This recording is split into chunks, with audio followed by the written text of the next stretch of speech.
नमस्कार शेतकरी मित्रांनो, स्वागत आहे आपल्या किसान मित्र युट्यूब चॅनलमध्ये. चॅनलच्या माध्यमातून आपल्यासाठी घेऊन आले मोठी अपडेट. राज्यातील महत्त्वाच्या बाजार समितीतील आजचा कापूस बाजारभाव. समुद्रपूर कापूस बाजारभाव, भिवापूर कापूस बाजारभाव, हिंगणघाट कापूस बाजारभाव, उमरेड कापूस बाजारभाव, सावनेर कापूस बाजारभाव, काटोल कापूस बाजारभाव.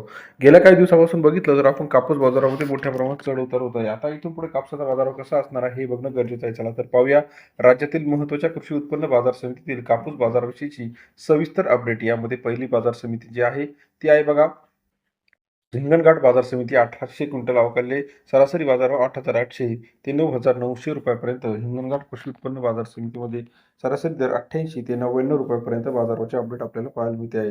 तसेच राज्यातील इतर महत्त्वाच्या ठिकाणांमध्ये पुढील बाजार समिती पुलगावमध्ये सुद्धा मोठ्या प्रमाणात बाजारभाव तेजीत पाहायला मिळतात. 600 क्विंटल अवकाले 8,400 ते 9,980 रुपयाचा बाजारभाव पुलगाव कृषी उत्पन्न बाजार समितीमध्ये. 84 ते 99.8 रुपयाचा बाजारभाव पुलगाव कृषी उत्पन्न बाजार समितीमध्ये बाजारभावाचे अपडेट आपल्याला पाहायला मिळते.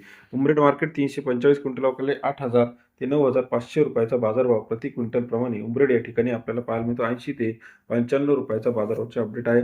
तसेच राज्यातील इतर महत्त्वाच्या ठिकाणी सिंधी 455 क्विंटल अवकाले 8,500 ते 9,705 रुपयाचा बाजारभाव सिंधी मार्केटमध्ये सरासरी दर 85 ते 97 रुपयाचा बाजारभावाचे अपडेट आहे. तसेच समुद्रपूर मार्केट 130 क्विंटल अवकाले 7,100 ते 9,700 रुपयाचा बाजारभाव समुद्रपूर कृषी उत्पन्न बाजार समितीमध्ये 71 ते 97 रुपयाचा बाजाराचे अपडेट आहे. आर्वी मार्केट 332 क्विंटल अवकाले 8,300 ते 9,500 रुपयाचा प्रति क्विंटलचा बाजारभाव आर्वी कृषी उत्पन्न बाजार समितीमध्ये 83 ते 95 रुपयाचा बाजाराचे अपडेट आहे. तसेच राज्यातील इतर महत्त्वाच्या ठिकाणांमध्ये सुद्धा आजच्या मितीला कापूस बाजारामध्ये मोठ्या प्रमाणात तेजी आलेली आहे. यामध्ये सिंधी सेलो असेल, उमरेड असेल, पारशिवनी असेल, अमरावती असेल, काटोल असेल, भिवापूर असेल.